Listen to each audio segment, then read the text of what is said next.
नमस्कार दोस्तों, स्वागत है फिर से नए वीडियो में। दोस्तों, अगर आपके घर में छोटा बच्चा है, उसको खांसी बहुत ज़्यादा परेशान कर रही है या उसको बहुत जल्दी सर्दी और खांसी हो जाती है, तो दोस्तों आज मैं आपके लिए बहुत ही अच्छी एक खांसी की सिरप बताने वाला हूँ। इस दवा का नाम है कफलेट एलएफ सिरप। दोस्तों, यह बच्चों के लिए स्पेशली बनाई गई है, इसलिए इस पर लिखा रहता है जूनियर सिरप।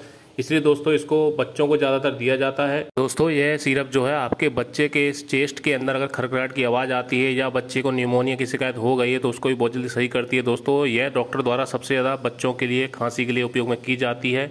ये बहुत ही अच्छी दवा है, आपके बच्चे की खांसी को, सर्दी को बहुत जल्दी सही करती है। दोस्तों, बात करें इसके डोज की, अगर आपका बच्चा 6 महीने से 1 साल तक का है तो आप उसको 1.5 ml दे सकते हैं, और 1.5 साल से बड़ा बच्चा है तो आप उसको 3.5 ml दे सकते हैं। बहुत ही अच्छी दवा होती है दोस्तों ये। दोस्तों, ये दवा जो है आपके बच्चे की खांसी को बहुत जल्दी सही करेगी।